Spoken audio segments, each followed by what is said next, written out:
안녕하십니까. 이번 시간에는 가스터빈과 디젤 발전기를 비교하고 발전기 용량 구하는 방식의 PG 방식과 RG 방식을 비교 검토하겠습니다.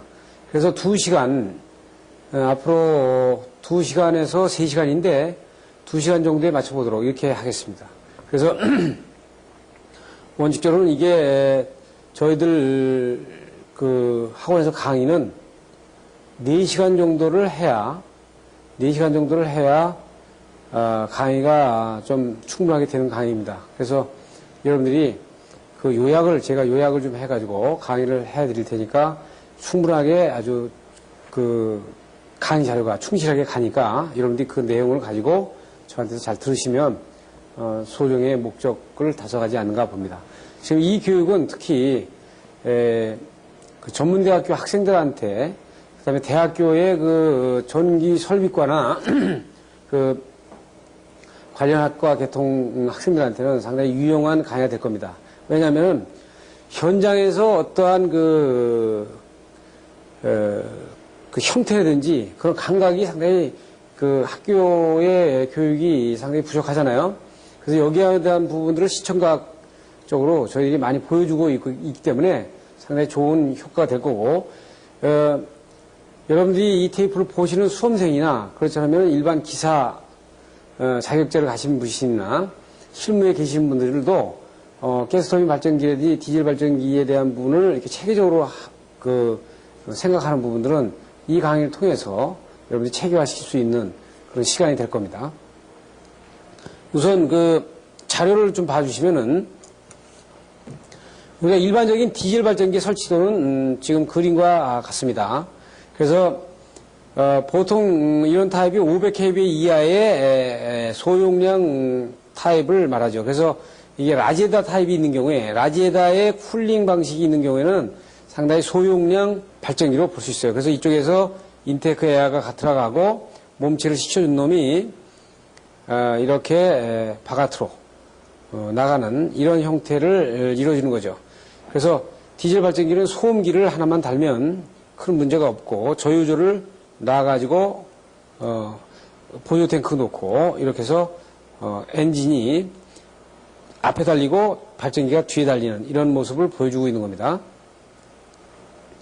그래서 이 라제다 타입 소용량 대개 500kVA, 500kVA 이하의 소용량에서 대개 이 방법을 쓰는데 엔진을 쿨링을 시키는 타입을 앞에 라제다 그릴을 놔가지고 팬으로 강제 배기를 시켜가지고 엔진을 식혀주는 이런 방법을 쓰고 있는 겁니다. 그래서 4가지 형태로 보여주는데 아주 소용량은 하나의 그 라제다를 가지고 전부 다 냉각을 시켜주는 이런 방식을 채택하고 조금 용량이 커지게 되면 이쪽 몸체 쪽의 뒤쪽은 바깥에 저수조를 쓴다든지 직수를 써가지고 몸체를 식혀주고요. 앞부분만 라제다로 몸체를 식혀주는 이런 방법을 구사를 할 수 있어요.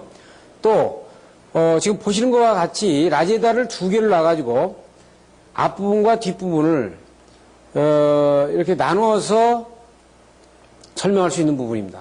그래서 앞부분을 식혀주는 라제다용이 따로 있고 뒷부분을 식혀주는 라제다용을 따로 놓을 수 있습니다. 또 밑에 같은 경우는 이거 아주 대용량에서 상당히 많이 쓰는 타입이죠.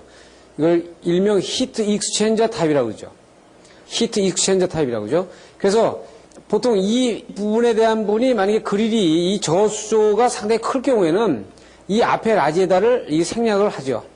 이 앞에 라제다를 생략을 하고 엔진을 더 식혀준 물을 저수조로 갖다 놓든지 그렇지 않으면 쿨링타워로 보내가지고 식혀가지고 엔진을 식혀주는 보통 1000kVA 이상에서는 대개 이 히트 익스체인저 타입을 많이 사용하고 있는 겁니다. 그래서 이 시스템 디자인에 대한 이 내용은 캐터필더 내용을 제가 잠깐 인용을 했는데 요거는 그냥 제가 일부러 좀 읽어보겠습니다. The need for emergency or continuous electrical power is increasing rapidly. 아주 지금 에머전시 파워에 대해서 에머전시 파워에 대해서 저 연속적인 부하를 요구하는 것이 굉장히 급속하게 증가하고 있잖아요. 그래서 커머셜이나 그러니까 일반 상업적으로 쓰는 거나 퍼블릭 스트럭처로 쓰는 빌딩 같은 경우에 many times totally dependent on the electrical energy source 이렇게 돼 있죠. 그러니까 항상 전기적인 에너지를 갖다가 공공 건물이나 상업 건물 모두가 요구가 되는 거죠. 그러니까 지금은 정전이 한번 되면 어떤 분들은 그런 얘기를 해요. 어떤 분들은 요새는 한전에서 뭐 전기도 정전이 거의 없고 그런데 뭐 발전기에다가 그렇게 돈을 많이 들이냐 이런 얘기를 하는데 저는 그럴 때마다 그런 얘기를 자주 합니다. 이제 군대 얘기를 제가 하는데 군인 60만 대군은 왜 뭐 1년 몇 조의 예산을 들여가지고 그걸 왜 합니까? 전쟁이 날지 안 날지도 몰라요. 그럼 뭐 하지 말지 뭐 구성도 안 하는데 다 한 번 쓰기 위해서 한 거 아니에요? 1년에 한 번 쓸지 몰라요. 이런 것도 비슷한 것도 뭐 똑같이 치지는 않지만 발전기도 1년에 한 번 돌까 말까 하다 이 말. 그런데 그 한 번의 사고가 치명적인 타격을 줄 수 있으면 그거 대비해야 된다고요. 그래서 그것이 크게 돈이 많이 들지 않는다면 거기에 대한 것은 최소 인풋이다. 지금 제가 병원을 가보면요. 여기 서울 시내 아주 큰 병원도 제가 병원 설계하기 위해서 제가 싹 조사를 한번 한 적이 있는데 제가 놀랐어요. 병원에 전기실을 가보면은 형편없어요. 형편없어. 제가 어느 병원이라고는 얘기 안 합니다. 대한민국에서 유명한 병원들입니다. 네? 가보면은 말이에요. 의료 장비들은 수십억, 수백억 장비들을 운영을 하는 예산은 아끼지 않으면서 변전실에 발전기 하나 놓는 거를 그 위에 사람들이 결제를 안 해줘가지고 용량이 아주 적은 발전기를 돌리고 앉아있고 준비해놓고 있더라고요. 그러니까 그런 것들은 전기를 다 하시는 담당자들이 위에다가 그런 당위성을 잘 못 얘기하는 거죠. 그러니까 발전기는 한 번 쓰기 위해서 있는 거다. 1년에 한 번이라도 좋다 그죠. 그 한 번이라는 타격이 기업에 치명적인 타격을 주거나 어떤 그 공공지수에 엄청난 문제를 야기시킬 수 있으면 그 대비를 해야 되는 거다 이거죠. 우리가 국가의 안위를 위해서 군대를 가지고 있듯이 똑같은 관점으로 저는 그렇게 얘기를 합니다. 그래서 엔진의 사이징은 얼마나 하느냐? 지금 보통 우리가 일반적으로 엔진의 사이징을 우리가 되게 어떻게 얘기를 해요? 전기 설비가 만약에 1000kV다. 그러면 15%에서 뭐 20%. 많은 경우가 한 30%. 아주 비상부하 전산센터 같은 경우가 보통 50%에서 뭐 70%. 우리나라에서 그렇다 이거죠. 그런데 여기서는 지금 어떻게 얘기하고 있냐면, in the case of hospital. 그러니까, 병원 경우에 NEC, National Electrical Code에서는 require sizing to the total connected emergency load. 에머전시 로드를 전부 다 커버할 수 있도록 돼야 된다 이거죠. 그러니까 NEC는 우리가 지금 NEC 교육을 시키지 않습니까? 미국의 NFPA 독점 교육기관이 돼가지고 그래서 NFPA에서 제정한 NEC에 의하면 이 에머전시 로드를 전부 다 커넥트 시켜야 된다 이거죠. 병원 같은 경우에. 미국 방식은 나중에 강의를 하겠습니다. 미국 방식은 아주 발전기를 용량을 구하는 방식이 아주 심플해요. 심플하다는 얘기는 그냥 복잡하게 생각 안 하고 일단 비상부하는 다 더해가지고 발전기 용량이 그걸 커버하도록 만듭니다. 그래서 우리가 이 내용을 잠깐 봤어요. 그러니까 용량 사이즈는 원래는 발전기는 거기에 부하에 대한 부분들을 전부 다 커버를 할 수 있도록 하는 사이즈를 요구하는 겁니다. 그래서 그 내용을 우리가 가져가 줘야 돼요. 다음으로 이제 보면은 이것은 이제 볼테이지 드랍 문제인데 만약에 부하를 다 걸면은요 볼테이지 디핑이 거의 25% 이상이 되지 않습니까? 25%. 몇 사이클 동안? 2사이클 동안. 로드가 없을 때는 한 2, 3세크면은 바로 회복이 돼요. 전압이. 근데 로드가 걸리면은 쭉 한 15세컨드 동안 맥시멈. 요건 디젤을 얘기하는 겁니다. 디젤 발전기 같은 경우에 이렇게 부하를 걸면은 25% 정도의 디부가 생긴다 이거죠. 그 다음에 100% 로드에다가 만약에 로드에다 딱 나눴다고 하면은 100%의 로드에다 기준하면 주파수는 아주 부하가 없을 때는 63 10.6 정도까지 이렇게 올려가지고 부하를 걸면서 이놈이 정상 주파수로 오도록. 그러니까 100% 부하 때 만약에 100% 부하가 아니고 50% 부하만 걸겠다. 우리 발전기는 거의 50% 부하에서 항상 운전된다. 그러면 이걸 어떻게 해야 돼? 이 곡선을 이렇게 놔야 되는 거지. 이렇게 놔야 되는 겁니다. 그러니까 만약에 이것이 100% 오도가 되면 주파수가 더 떨어지죠. 예. 그렇게 놓고 밑에 그림은 부하를 걸면은 스피드가 이렇게 툭 떨어지죠. 이 떨어진 스피드 때문에 전압이 툭 떨어지는 겁니다. 같이. 그래서 이 과도 현상을 지나서 안정궤도로 가서 다시 부하를 오프하면 이건 ON이고요. 이건 투입한 거고 이걸 오프하면 스피드가 쭉 올라가죠. 올라가면서 전압도 올라가는 상태에서 다시 디스토션을 거쳐서 안정권에 간다. 이렇게 볼 수 있어요. 벤츄레이션은 디젤 같은 겁니다. 디젤 같은 경우에는 이 벤츄레이션 되는 그 안에 환기를 시키기 위한 에어가 얼마나 필요하는가. 여기는 엔진 컨버스천 에어. 그러니까 엔진의 연소를 위해서 필요한 공기에다가 벤츄레이팅 에어는 이 볼륨 부분을 얘기하는 거기 때문에 여기에 어떤 히트 라디에이션, 그러니까 발열량이 얼마냐 이거죠. 그래서 이 발열량이 크면은 이 벤츄레이션 양이 큰 거죠. 그렇죠? 그럼 이것은 뭐냐면 만약에 발전기가 똑같이 2대, 3대, 4대 이렇게 될 수 있으니까 그 다음에 여기에 대한 이제 템퍼레이처 라인 그 엔진의 룸이 처음에 얼마까지 올라갈 수 있는가. 여기 허용되는 템퍼레이처 엔진 룸의 온도에 대한 부분을 얘기하는 겁니다. 나머지 계수는 이제 일반적인 팩터고요. 그래서 보시면 엔진의 컨버스천 에어는 그 디젤 같은 경우는 상당히 적어요. 그런데 이 H에 대한 부분하고 이 발열을 허용하는 것이 크면 클수록 여기 벤츄레이션은 적어도 되겠죠. 예? 그러니까 이 온도가 많이 올라가도 된다 그러면은 이 벤츄레이션 양은 적어도 될 겁니다. 근데 온도를 올리는 거를 만약에 10도 이상 올라가서는 안 된다라고 한다면 벤츄레이션 양이 상당히 많아지겠죠. 예, 그렇게 우리가 수식을 이해하시면 되고요. 지금 보신 것처럼 발전기를 가동을 할 때 이쪽에서 인테크 에어에서 들어가 가지고 아웃테크를 이렇게 되면 상당히 바람직한다 이렇게 볼 수 있어요. 그리고 이제 그 쿨링을 시키는 방법은 반드시 지금 이건 바람직한 방법은 아닙니다만 위에서 이제 팬이 돌아가지고 밑으로 바람을 불어서 이렇게 하면은 좋긴 좋은데 이 팬이 고장날 때 문제가 되잖아요. 그러니까 가장 좋은 방법은 여기에서 뚫어가지고 여기에 자연환기 그릴을 놔가지고 자연환기가 이렇게 들어와서 이렇게 벤츄레이션 된다면 가장 좋다. 이것도 안 된다면 어쩔 수 없이 이런 방법을 쓸 수 있겠죠.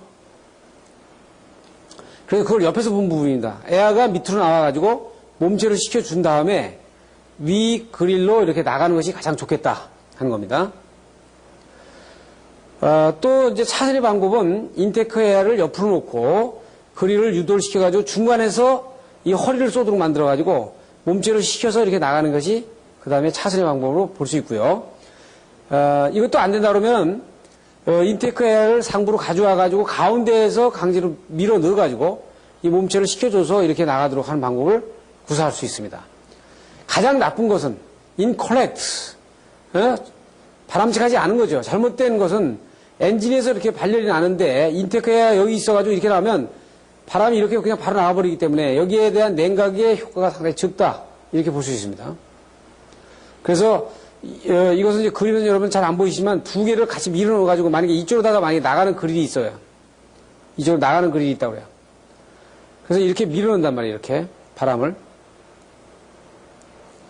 이렇게 밀어 넣더라도 이거는 잘못됐다 이거죠. 왜냐하면 이 안에가 공기가 정체가 돼가지고 이게 쿨링이 안 됩니다. 여기 옆에가 쿨링이 안 되죠. 그러니까 이럴 때는 이런 방식보다는 옆에다가 팬을 놓고 이쪽을 뚫어서 이렇게 나가주는 방법이 가장 좋겠다. 이렇게 되겠죠. 그래서 그 방법을 보여주고 있는 겁니다. 이제 시스템 디자인에서는 대개 엔진룸의 온도는 49도를 넘지 않는 게 좋겠다 하는 얘기를 하는 겁니다. 엔진룸의 온도는 49도를 넘지 않는 게 좋겠다 하는 얘기를 하고, 그 다음에 베이스에서는 지금 이 식이 메타로 했을 때는 이 밑에 식을 가지고 하고요. 파운데이션 뎁스를 피트로 했을 때는 위에 식을 가지고 합니다. 그럼 이 식을 잠깐 분해를 해보면 뭐냐면 중량이 무거우면은요 이 파운데이션 밑에 기초가 깊어야 돼. 그 다음에 와이드입니다. 와이드하고 랭스니까 이 기초의 가로세로입니다. 이 가로세로. 어? 그래서 뒤에 그림을 보시게 되면 지금 이제 미국 시스템 같은 경우는 대개 여기 발전기가 있으면 발전기 밑에 1피트를 양쪽으로 가지고요. 이 뎁스를 구하는 겁니다. 어떤 식에 의해서. 앞의 식에 의해서. 이 뎁스를 앞의 식에 의해서 구하는 거예요. 파운데이션 뎁스는 여기 이 식에 의해서 구하는 거죠. 그러니까 가로, 세로는 이미 정해져 있고 이 깊이를 구하는데 구하는 식은 이걸 쓴다. 피트를 단위를 쓸 때는 이걸 쓰고요. 그래서 중량이 많이 나가면 기초가 많이 나가는 부분을 볼 수 있죠. 그래서 우리나라 같은 경우는 기초하고 여기다 이제 방진제라고 해가지고 이 충격이, 진동이 전달이 안 되도록 코르크 소재로 일단 중간을 다시 싸서 넣는 부분들을 볼 수 있습니다. 자, 여기까지가 이제 디젤 발전기의 일반적인 부분을 본 겁니다. 자, 여러분들 잘 저를 보세요. 여러분들 디젤은 상당히 많이 했죠. 근데 가스터빈이 제가 84년도에 가와사키 중공업에 한 달을 가서 강의를 받았는데, 받았을 때, 일본은 70%가 그때 이미 산업용 발전기가 가스터빈으로 다 나가 있었어요. 그러니까 산업용 가스터빈 발전기가 비상용으로다가 거의 75%를 쓰고 있단 말이에요. 그래서 상당히 우리나라도 상당히 빠른 속도로 가겠구나 그렇게 생각했었는데 지금까지도 거의 쓰는 데가 별로 없습니다. 그런데 지금 이제 한전이 민영화 만약에 되고 이 전력 요금이 피크 시간대 상당히 높아지고 코제너레이션이 되고 환경성 문제 그다음에 고도의 양질의 전원을 요구하는 경우에는 가스터빈으로 갈 수밖에 없습니다. 그거는 왜냐하면 가격이 뭐 3배 비싸다 4배 비싸다 이 문제가 아니라 아까 말씀드린 대로 가격에 대한 그 인프라를 구축하는 가격에 대한 문제는 우리가 희생을 해야 된다. 즉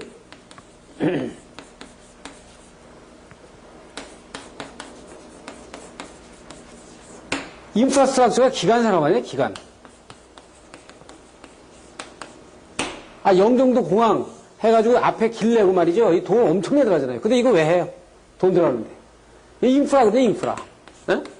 이것이 안 되면 나머지 안 된단 말이에요. 즉, 왜냐하면 건축물에서 발전기 시스템에서 어떤 백업에 대한 것이 완벽하게 개런티가 안 되면 나중에 그 한번 사고 났을 때의 그 파급에 대한 부분들을 어떻게 감당할 거냐 이거야. 그러니까 이건 인프라 차원에서 투자해야 돼.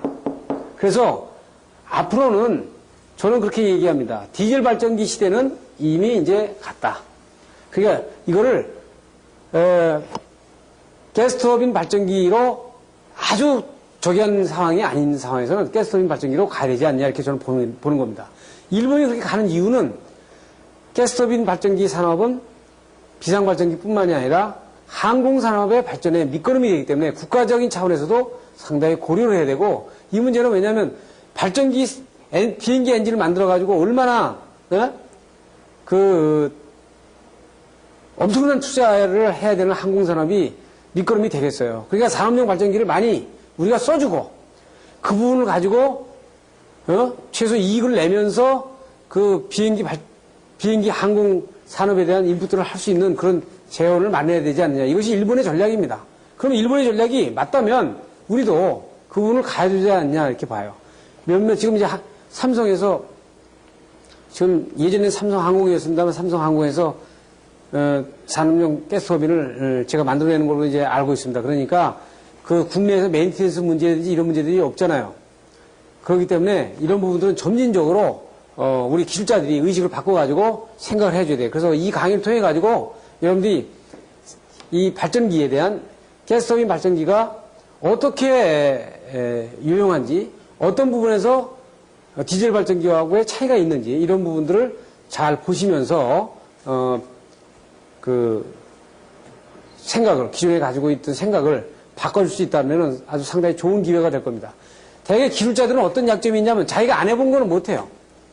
자기가 실제 경험해본 거 아니면 상당히 참 겁을 내거든요. 정말 될까? 정말 좋을까? 이런데 실제 여러분들이 저 강의를 통해 가지고 확인을 하시기 바랍니다. 지금 자 보시면은 이 그림은 코제너레이션을 하는 부분을 얘기하는 겁니다. 지금 일본의 같은 경우에서 아주 제가 대표적인 케이스화된 코제너레이션 부분인데, 자, 여기 발전 전력이 1500km니까 발전기가 적죠. 1500km에 발전기를 2대 돌려가지고, 2대가 여기 3000km로 오고, 여기 한전에서 예를 들어서 2000km를 집어넣으면 이 공장에는 5000km를 공급할 수 있을 겁니다. 이걸 5000km를 공급하는 거예요. 그러면 5000kW를 공급하면 반 이상을 발전기로 돌리는 겁니다. 그래서 발전기는 A중위를 쓸 수 있고, 지금 A중위로 해가지고 발전기 가스터빈도 A중위 가지고 되는 겁니다. 그래서 가스터빈이 있죠. 가스터빈 발전기를 돌리고 엔진을 돌려주고 여기에 발전기를 걸어가지고 전기를 생산하고, 이 가스터빈이 굉장히 많은 배기가스와 고온 배기가스를 내니까 이 배기가스를 바이패스 시켜가지고 그냥 버리려고 그러면 이렇게 버리고, 이것이 너무 아까워가지고 이거를 코제너레이션을 하겠다 그러면 여기 폐열 보일러를 놔가지고 이 폐열 보일러를 거치도록 해서 여기서 증기를 발생을 시켜서 여기서 증기 발생되고, 증기 발생되면 이 증기가 좀 모자라면 여기다 보조 보일러를 놔가지고 증기를 더 넣어서 이 증기로 흡수식 냉동기를 돌려주고, 그 다음에 공조기에 대한 부분들을 이 흡수식 냉동기에서 냉방 가지고 공조기를 해주고, 그 다음에 여기서 온수라든지 증기를 가지고 우리가 볼 수 있죠. 그렇게 하면 전기도 발생하고 냉방도 하고 이렇게 되는 겁니다. 그래서 이런 코제너레이션 시스템이 일본 같은 경우는 상당히 아주 잘 발달이 돼가지고 키트화되어 있단 말이에요. 우리 건물은 300kg짜리입니다. 500kg짜리다. 그러면 500kg짜리에 맞는 코제너레이션 시스템들이 많이 개발이 되어 있어요. 이렇게 와서 현장에서 막 조립 만들고 이러는 게 아니라 딱딱딱 케이스화돼서 모듈화돼가지고 만들어졌단 말이에요. 그렇게 되니까, 그런데 제가 이 강의할 때마다 말씀드리지만 코제너레이션에 대해서도 말씀드리겠지만 코제너레이션은 국내에서는 아직 안 되거든요. 이게 뭐냐면 전력요금이 피크 시간대와 이 심야 시간대에 전력요금 차이가 엄청나게 나야 됩니다. 지금 날 수가 없어요. 지금 나지 않으니까 심야 시간대 축열조 쓰는 집안이 뭐가 있어요? 여기 아파트들 쓰라고 해도 안 쓰잖아요. 그 얘기는 귀찮게 밤에 전력요금이랑 낮에 전력요금이랑 거의 비슷한데 그 시설을 할 필요가 없어요. 그러니까 에너지 세이빙으로다가 유도를 하려면은 심야 시간대와 피크 시간대의 전력요금이 엄청나게 차이를 주게 해야 돼요. 그래야 심야 시간대에 값싼 전력으로 가지고 코제너레이션을 할 수 있다. 그러니까 만약에 피크 시간대에 상당히 전력요금이 비싸다 그러면은 이런 코제너레이션 시스템을 놔가지고 피크 시간대에 코제너레이션을 함으로해가지고 전력요금을 상당히 많이 경감시킬 수 있죠. 그래서 이렇게 코제너레이션을 하면, 가스터빈을 하면 전기료 24%, 에너지에 냉수 44%, 전기 12% 이렇게 그 유효용 가치를 확보할 수 있다, 이 얘기를 하는 겁니다. 그래서 가스터빈을 한 번도 안 보신 분들은 평면은 이렇게 이제 가스터빈이 이렇게 놓여지고요. 지금 보시는 것처럼 이게 한 500kV짜리 정도 되는 것 같은데, 그러면 인테이크 에어가 이렇게 들어갑니다. 이 공기에 연소를 하기 위해서 이리로 들어가고요. 여기에서 몸체를 식혀준 에어는 이리로 나가고, 여기서 연소를 해가지고 뜨거운 공기는 일로에서 이쪽으로 나가는 겁니다. 그래서 이거는 컨트롤 판넬이고, 이건 보조 연료 탱크를 말하는 겁니다. 그래서 지금 보신 것처럼 아주 컴팩트하죠. 아주 깨끗하다고요. 예? 발전기가 돌아가면 지금 우리가 디젤 발전기실 같은 경우는 일단 기름 흐르지 뭐 기름은 똑같이 흐릅니다만은 상당히 옆에 뭐 방음제 발라놓고 상당히 여러 가지 그 환경적인 면에서 그러는데 아주 그 가동을 시켜보면 아주 정말 컴팩트한 발전 설비라고 볼 수 있어요. 그 다음 보시면 그 가스터빈의 주요 구조는 이렇게 되어 있습니다. 이게 미국의 캐타필라형을 얘기를 하는데, 이거는 우리 삼성항공형하고 조금 다르지만 형태를 얘기하기가 좋게 돼서 내가 이 자료를 많이 씁니다. 어떤 식이냐면은 여기에 인테이크 에어가 이리로 들어갑니다. 흡입 공기가 이 급기구를 통해서 들어가면 여기 브레이드가 있죠. 브레이드가 큰 놈, 여기 적은 거 이렇게 쭉 있어요. 그러면 이 공기가 들어가면서 압축이 됩니다. 압축이 돼가지고 이 연소실로 가요. 그래서 연소실로 가서 여기에 기름이 인젝션 되고 폭발이 되면 이 연소된 에어가 이 뒤로 빠져나가면서 이 바깥에 브레이드를, 이 뒷면 브레이드를 돌려서 동력을 얻는 거죠. 그래서 이 발전기는 이 앞에 달리는 겁니다. 이 앞에 달리고 이 회전수가 거의 한 2만 rpm 되기 때문에 2만 rpm 되기 때문에 보통 발전기는 1200rpm이나 뭐 1800rpm만 되나요? 그래서 여기에 중간에 리덕션 기아를 놓고 이렇게 돌려주게 돼 있죠. 그래서 여기에서의 생명은 지금 보시면은 이게 완샤프트로 되어 있는데 여기는 거의 2000도가 되고 여기는 들어가는 데는 한 30도밖에 안 되니까 열팽창률이 상당히 많이 다르죠. 그래서 이 금속 샤프트를 만들었는데 이 브레이드를 만드는 것이 기술의 노하우입니다. 그러니까 열팽창률이 같아야 되니까, 그리고 이 브레이드의 마모가 계속 고온 고압에 시달리기 때문에 마모가 빨리 되는 부분이 있죠. 그래서 이것이 마모가 안 되도록 하는 그런 기술적인 노하우를 가지고 있는 겁니다. 다시 말씀드리면 급기부, 그 다음에 압축, 연소, 배기, 이런 사이클로 돼 있죠. 그래서 거기에 대한 브레이드는 이런 식의 브레이드입니다. 지금 이것이 비행기 엔진의 브레이드인데 비행기 엔진의 브레이드나 똑같습니다. 가스터빈 엔진이나 이런 브레이드로 돼 있고, 그래서 이것은 크기에 따라서 양축을 잡아주는 브레이드가 있고 한 축을 잡아주는 이렇게 브레이드가 있어요. 그래서 지금 보시는 것처럼 이 브레이드가 가스터빈의 뒤에 있어가지고 이것이 축동력을 돌려주는 겁니다. 이것이 그러니까 상당히 고온 고압에 계속 견뎌줘야 되기 때문에 특수 재질로다가 만들어져 있는 거죠. 다시 그림으로 가서 보시면은 이 행정이 보게 되면요 디젤하고 똑같아요. 그래서 다음 그림 하나 더 보시면은 여러분들도 자료 보시면은 이 가스터빈을 유심히 보시게 되면 중간 샤프트의 이 부분이 끊어져 있습니다. 그러니까 뒷 브레이드의 샤프트하고 앞에하고 끊어져 있어요. 끊어져 있으면은 열팽창률이 좀 달라도 되겠죠. 그래서 이건 싼 가스터빈이라고 볼 수 있어요. 그러면 발전기가 여기 달려 있다고 보면 이 발전기는 뭐가 돌려요? 이 바람이 땡겨가지고 이걸 돌려줘야 되기 때문에 상당히 전기적인 특성이 안 좋습니다. 그러니까 이 축식 가스터빈은 사용해서는 특별한 경우에 아니면 안 된다. 그러니까 우리가 가스터빈을 사용할 때는 반드시 일축식, 그러니까 샤프트가 하나로 연결되어 있는 발전기를 써야 된다 이거죠. 그래서 비행기 엔진은 이렇게 보시면 됩니다. 비행기 엔진은 이 뒷부분은 없고요. 이렇게 뒷부분이 없고 이 앞부분도 거의 이렇게 없는 부분이죠. 이렇게. 그래서 들어가면서 바로 연소해서 팽창해서 뒤로 빠지는 이런 방식이 이게 비행기 엔진이라고 보시면 돼요. 그래서 비행기 엔진 부위에다가 이런 부분들을 보강시키는 부분이 지금 산업용 가스터빈이라고 보시면 틀림없습니다. 그러면 내용으로 들어가 보면 이 내용은 목차와 서론, 본론, 가스터빈의 구조와 특성, 그 다음에 가스터빈 발전기와 디젤 발전기의 내용을 비교하고요.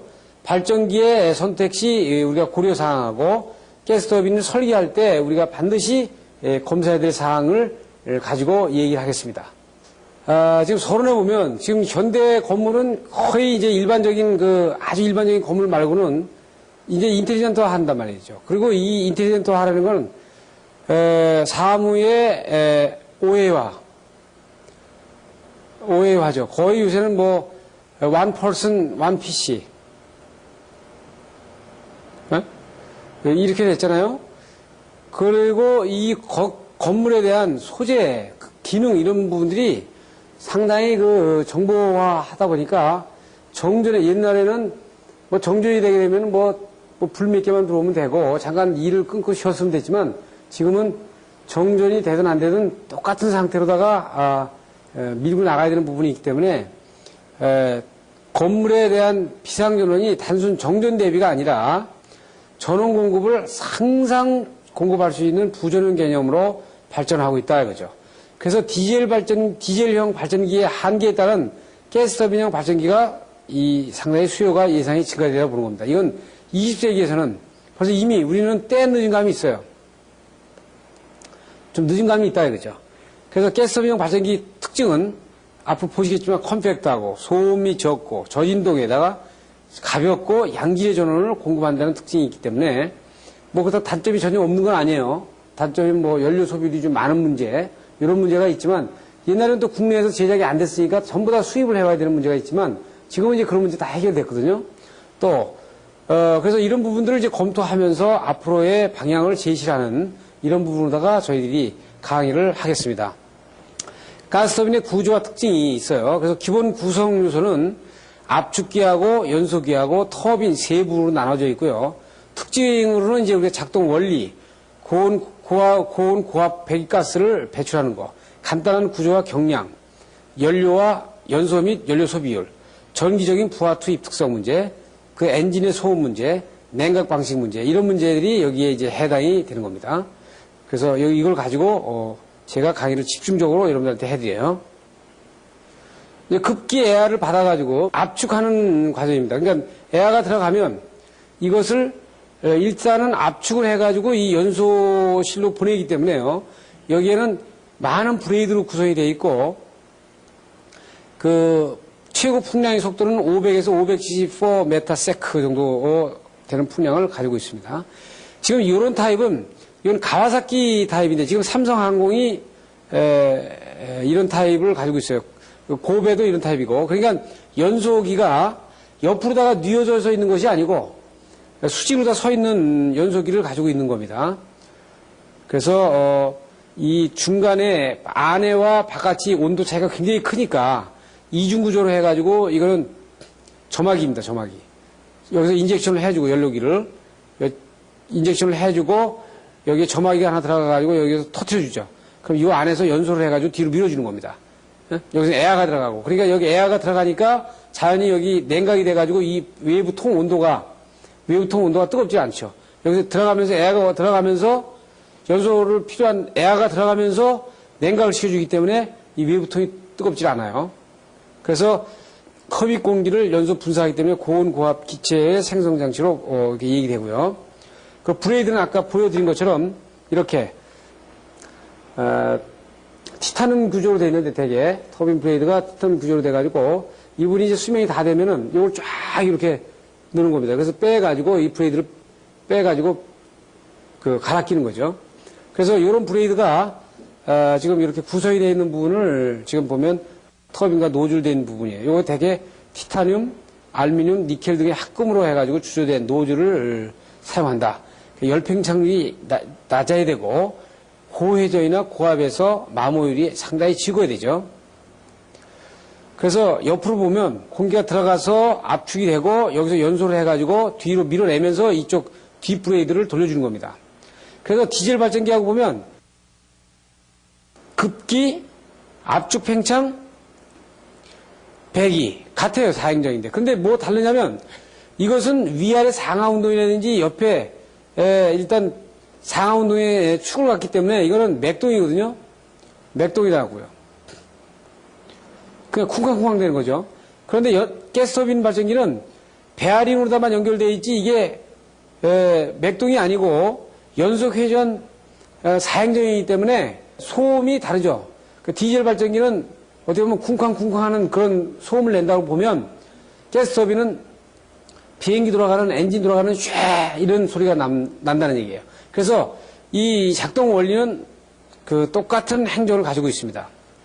그래서 지금 그 내부의 구조를 보게 되면은 압력은 보세요. 압력은 첫 브레이드에서 들어가가지고 압축이 되면서 쫙 올라가겠죠. 올라가서 연소기로 가는 데는 조금 떨어집니다. 떨어지고 연소되는 부분에서 뒤로 쫙 밀려 나가니까 축 떨어지죠. 그런데 온도는 처음에 온도가 브레이드를 거치면서 조금 올라갔다가 연소실로 올라가서 수익 상승해가지고 이놈이 뒤로 빠져나가는 겁니다. 이렇게 된 거예요. 그래서 여기서는 대량의 가스를 갖다가 배출하고 단열 폐열 효율적인 이용을 하는데 건물의 코제너레이션에 상당히 좋다. 다량의 배기가스를 처리하는 문제가 여기서 문제가 되는 겁니다. 간단한 구조와 경량이 되어 있는 거는 지금 보시면 사행정 디젤 엔진은 출력에 따라서 지금 엔진의 중량을 이런 곡선으로 봤어요. 산업용 가스터빈이 거의 반 정도의 무게를 갖고요. 요 밑에 거는 항공용 엔진입니다. 항공. 비행기 엔진. 그러니까 산업용 가스터빈도 상당히 디젤 발전기에 비해서는 약 2분의 1 중량을 갖고 기계적, 전기적인 측면에서 이 부품수가 적기 때문에 아주 비상전원으로서 신뢰성이 상당히 높다. 기동 실패에 대한 부분이 아주 상당히 적다 하는 부분을 특징적으로 볼 수 있어요. 그 다음에 이제 단점이 하나는 가스터빈형 발전기의 단점 하나는 연료 소비율이 크다는 겁니다. 디젤에 비해서 약 2배의 연료 소비를 가지고 있어요. 지금 왜 그러냐면 그거는 뒤에가 이렇게 가스터빈 디젤처럼 이렇게 딱 막혀 있는 게 아니고 피스톤 안에 들어가 있는 게 아니고 뒤에 배출하는 바로 그냥 연소를 해가지고 바로 뒤로 빠져나가기 때문에 연료 소비율이 아주 상당히 크다. 이렇게 보는 겁니다. 그래서 연료 소비율이 상당히 좀 큰 부분이 가스터빈형의 가장 큰 단점이자 그 설계 시 고려할 사항이라고 볼 수 있습니다.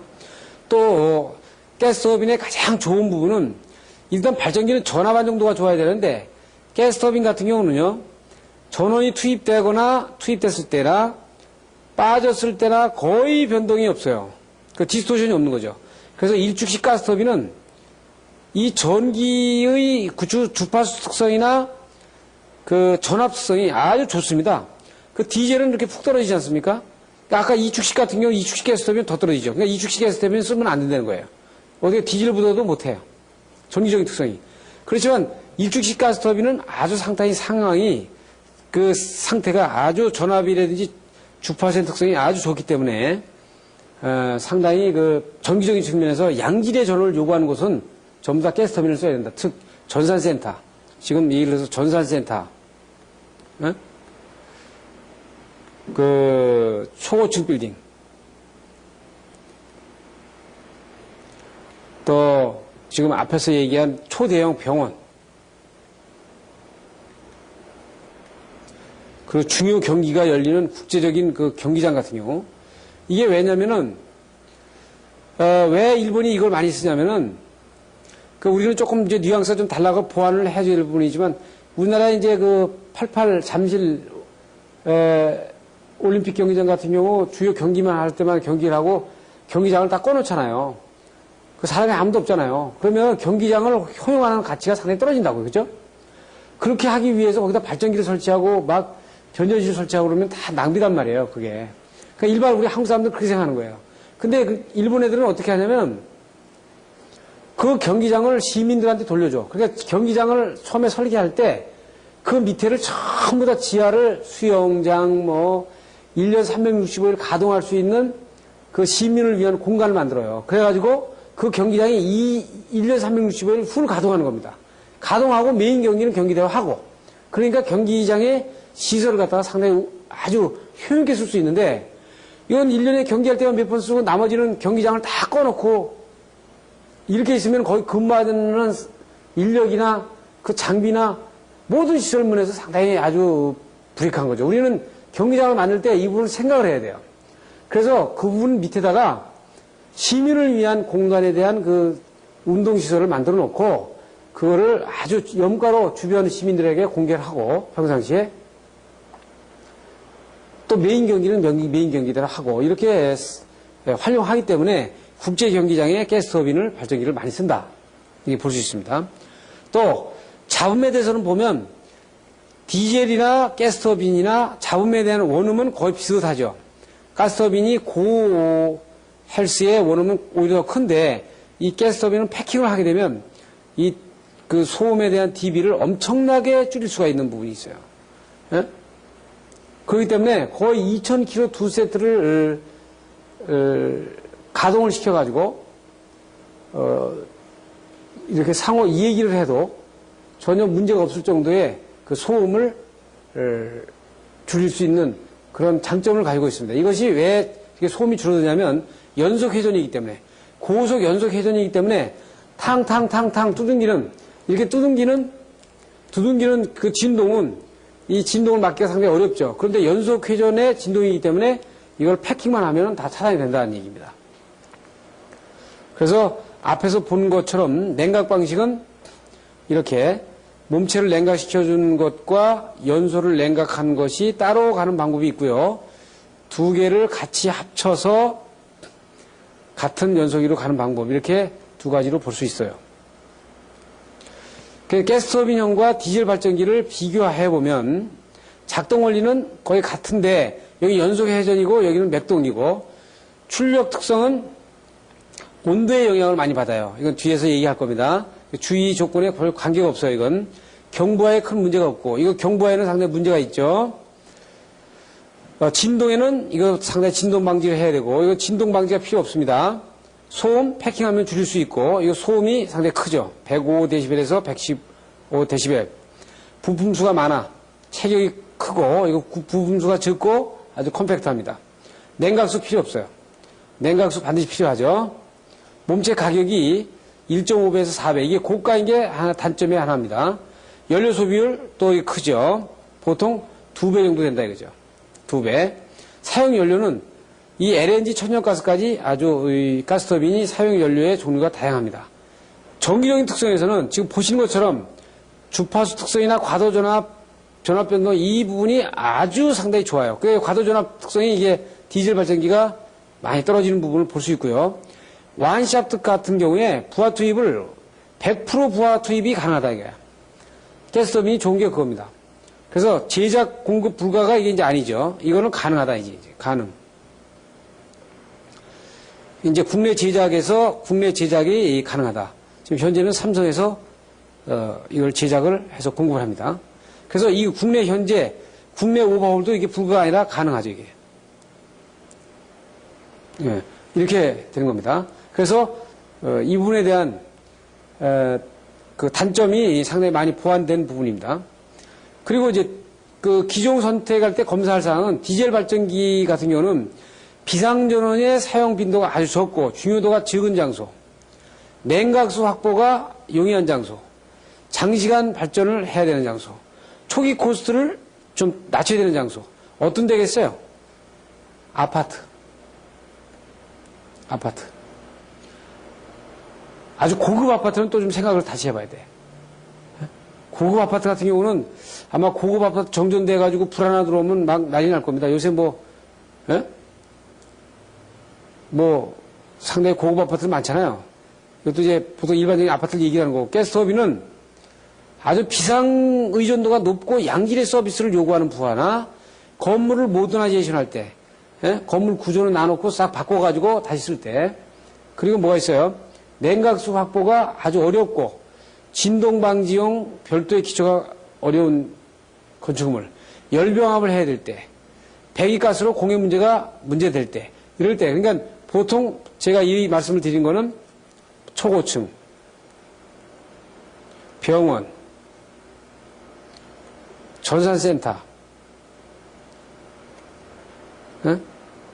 중요 부하 건물, 이런 것들은 가스터빈을 가져야 되겠다. 앞으로는 가스터빈을 상당히 아마 이것이 이제 한전이 단기적으로 민영화되면서 전력 요금이 그 피크 전력과 저기 전력의 심해 전력의 차이가 많을 경우에 이제 아마 코제너레이션에 상당히 많이 사용되리라고 예상을 하는 겁니다. 지금 기초는 그 디젤 발전기는 이렇게 별도 기초를 이렇게 크게 만들어야 되는데 가스터빈형은 그냥 갖다가 30cm 정도의 버린 콘크리트만 치고 바로 올려놔 버리면 돼요. 그 대신 외암 패킹을 하니까 소음을 많이 줄일 수 있죠. 이런 부분이 있습니다. 지금 보면 이 가스터빈은 급기 대책이 상당히 중요한데 급기량을 많이 필요하고 급기 온도가 올라가면 출력이 상당히 떨어진단 말이죠. 그러니까 급기 온도가 내려가야, 그러니까 영하로 내려갈수록 가스터빈은 더 좋은 겁니다. 출력이 상당히 올라가죠. 왜냐하면 브레이드의 온도 영향을 많이 받는 거기 때문에. 그 뒤에서 그 아마 식을 가지고 그 표를 가지고 볼 거고요. 배기 대체에도 급기가 이렇게 많다 보니까 연소를 해서 상당히 많은 양의 배기량이 나가고 400도에서 한 600도 정도가 연도를 통해서 나가기 때문에 연도의 크기라든지 단열에 상당히 유의를 해야 되고, 그 다음에 백프레셔를 결정해야 돼요. 백프레셔라는 건 발전기가 뒤에 걸리는 저기를 말하는 겁니다. 즉 예를 들어 발전기가 이렇게 있으면은 뒤에 이렇게 연도를 통해서 만약에 이렇게 애가 나간다 그러면 급기가 이렇게 되고요. 이 연소된 놈이 이 뒤로 나가는데 만약에 이 구경이 조그맣고 이것이 상당히 많이 복잡하게 가게 되면 이 부분이 다 프레셔란 말이에요. 압력으로다가 작동을 하니까 이 굴뚝이 전부 다가 압력으로 작동하니까 이 압력이 커다 보면 이 뒤에서 밀어내지를 못하니까 출력이 떨어지죠. 그래서 이 압력을 300 mA, Q 이하로 제한해요. 이 백프레셔를. 그러니까 백프레셔를 다 계산해야 된다, 이걸. 다 설계할 때. 그러니까, 근데 이게 싫으면은 그냥 1층에다 놔가지고 바로 그냥 이렇게 놓으면 백프레셔를 계산할 것도 말 것도 없어요. 자연 환기로 들어오고 나가버리기 때문에 이건 백프레셔를 계산하고 말 것이 없죠. 예? 그래서 가장 좋은 거는 1층에다가 그냥 설치를 해가지고 바로 들어와서 나가도록 하면 배기와 극기 문제는 아주 클리어가 되는 겁니다. 상당히 쉽게 해결되는 거죠. 그 다음에 이제 세 번째는 배기 단열 대책이에요. 이게 온도가 상당히 높다 보니까 만약에 건물 내에서 나간다 그러면은 이 장시간 운전 시에 내부 잔멸로 인해 가지고 상당히 이게 온도가 많이 올라간다, 건물이. 그러니까 여기 AS 파이프를 반드시 설치를 하는 것을 고려해야 됩니다. 그래서 AS 파이프는 샘플을 보여드리면은 이것이 상당히 일반 보일러 계통에서 쓰는 AS 파이프입니다. 지금 이렇게 되어 있죠. 예, 여기 중간에 보시면은 공기층이 있는데 이 공기층을 통해 가지고 이 조립을 하면 이 공기가 상당히 잘 빠져나갈 수 있고 이 중간에 공기층으로 해가지고 냉각을 시켜주기 때문에 이 바깥에 뜨거운 열에 전달이 안 됩니다. 그래서 이걸 AS 파이프를 일본 보일러실에서 상당히 많이 쓰는 방법이에요. 이 보일러 발전기에서 이 방법을 써주면, 이 파이프를 써주면은 이 또 배기 단열 문제도 바로 해결될 수 있다, 이렇게 보는 겁니다. 이 극기 대책에 와서 보면 지금 보신 것처럼 흡입 공기 온도가 만약에 30도일 때 500kg짜리 발전기가 만약에 60도로 가버리면 약 350kg로 떨어지는 거죠. 그러니까 지금 보면 900kg짜리 발전기가 마이너스 20도 때 900kg짜리 발전기가 30도로 가면 약 550kg로 떨어지는 겁니다. 이렇게. 극기 온도가. 그래서 극기 온도에 대한 영향이 상당히 크고요. 그 다음에 두 번째는 이거를 만약에 AS 파이프를 안 쓰고 이렇게 단열을 하게 되면은 여기에 단열재를 집어넣어서 스테인리스 판으로다가 쌓아가지고 이런 식으로다가 해줘야 되는데 이게 장기간 가동을 하다 보면 이것이 자멸이 이렇게 전달이 돼가지고 온도가 전달이 돼가지고 이 바깥에 사무실에 상당히 온도 상승을 가져올 수 있어요. 그러니까 좀 바람직하지 못하고요. 가장 좋은 거는 조금 아까 보여드린 이런 AS 파이프를 사용함으로 해가지고 이 AS 파이프를 중간에 공기층이 있어서 이렇게 단열을 시키니까 이놈이 냉각을 시켜 나가거든요. 그렇기 때문에 바깥에 안에가 한 400도, 600도 이렇게 돼도 바깥의 온도가 상당히 낮게 이렇게 깔릴 수 있는 부분을 볼 수 있는 겁니다. 그 다음에 급기량 계산은 어떻게 하냐면 여러 가지 시트를 가지고 하는데 이 그림에서 보는 것처럼 연소의 소비에 필요한 급기량, 그 다음에 냉각에 필요한 급기량. 그래서 두 개를 더해가지고 요 두 개를 더해서 이 급기량이 되는 거고요. 또 여기 에아의 이 전체에 필요한 급기량. 그래서 이것과 이것이 합쳐져가지고 전체 급기량이 되겠죠. 예? 그래서 요것이 빠져나가는 배기량. 이 에아를 이 전체 공기의 환실, 발전실을 환기시키는 에아가 빠져나가는 배기팬. 그 다음에 몸체를 식혀준 냉각, 에아가 빠져나가는 에아의 볼륨. 이렇게 세 가지로 나눠서 볼 수 있습니다. 대형 같은 경우는. 그래서 이렇게 세 가지로 나눠서 보시면 각 메이커에서 제작되는 그 발전기 용량이 있으면 거기에 대해서 시트가 딱 나와 있어요. 여러분들이 저렇게 굳이 계산 안 해도 몇 킬로짜리는 몇 메다와의 몇 메다의 그릴이 필요합니다. 이렇게 딱딱 제시를 해주니까 여러분들 그렇게 설계 자료를 받아가지고 시공을 해주시면 되겠다는 얘기입니다. 지금 이거는 만약에 연도 내부에 그 스테인리스 판하고 단열재를 지었으면 이게 연도 내부에 만약에 400도가 지나가면요. 이게 시간이 가면서 이렇게 자멸이 실내로 이렇게 누적이 되는 거죠. 그래가지고 한 30도, 나중에는 이게 한 3, 40분 계속 가동을 하다 보면 이 바깥에 이렇게 단열을 했으면서도 불구하고 바깥에 벽에 한 30도의 온도 상승을 가져올 수 있는 부분이 나오는 겁니다. 그렇기 때문에 이것들은 이렇게 이제 우리가 계산을 해볼 수 있기 때문에 여러분들이 그 자료를 가지고 이용하시면 돼요. 그래서 이렇게 나눠놓고 보니까 가스터빈은 어떤 데 써야 되느냐? 결론적으로 용도에 대해서는 이렇게 볼 수 있어요. 디젤,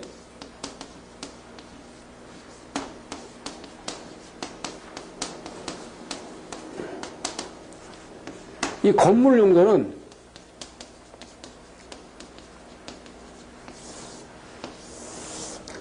단순, 소형, 이런 건물들이 되겠고, 가스터빈은 중요, 대형, 복합, 이렇게 되겠습니다. 그래서 초대형 병원,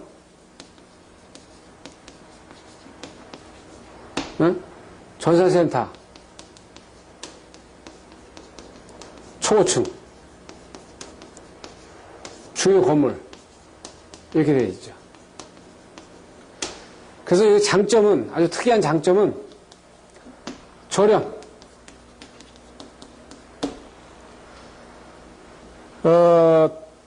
저렴한 부분하고, 그 다음에 연료 소비율이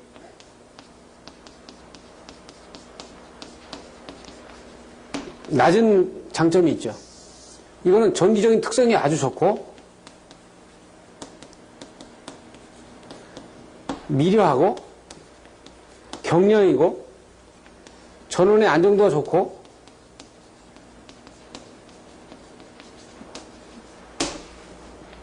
좋죠. 전부와 수입이 가능하고,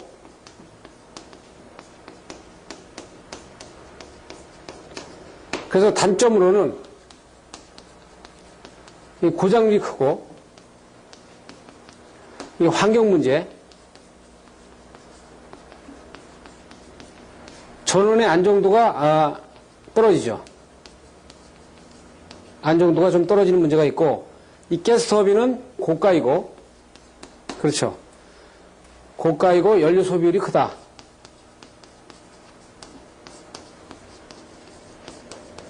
예, 국내 제작이 안 된다는 것들은 이제 없어졌으니까 이렇게 해서 정리를 할 수 있습니다.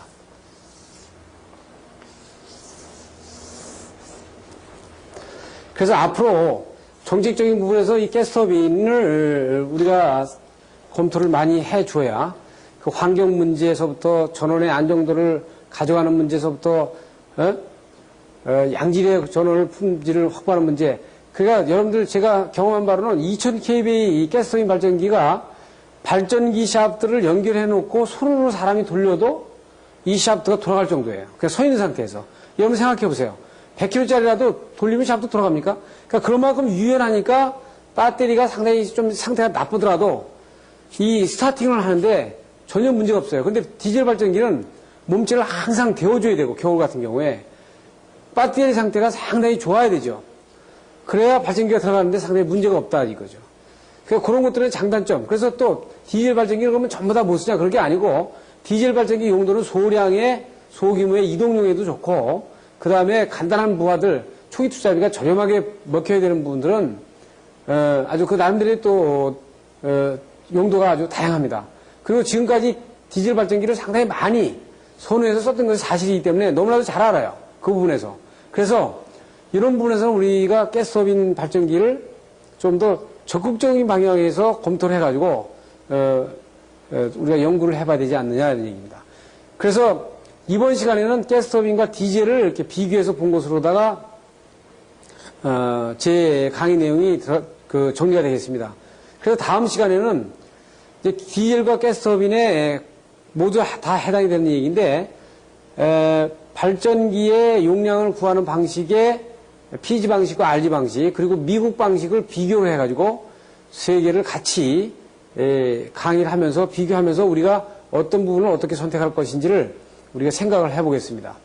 그래서 지금 이 강의가 파워포인트로 진행이 됐기 때문에 여러분들한테 엄청나게 많은 강의가 빠른 속도로 진행이 된 거예요.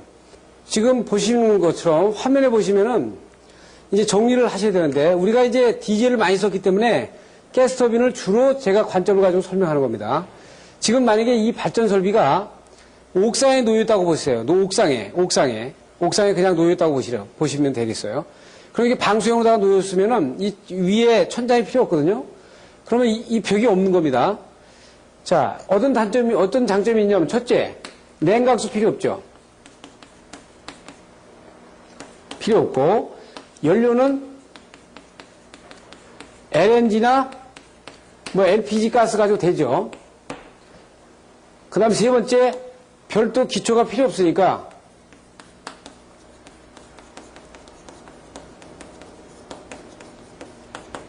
그냥 올려놓으면 됩니다. 그 다음 네 번째, 무게가 경량이야.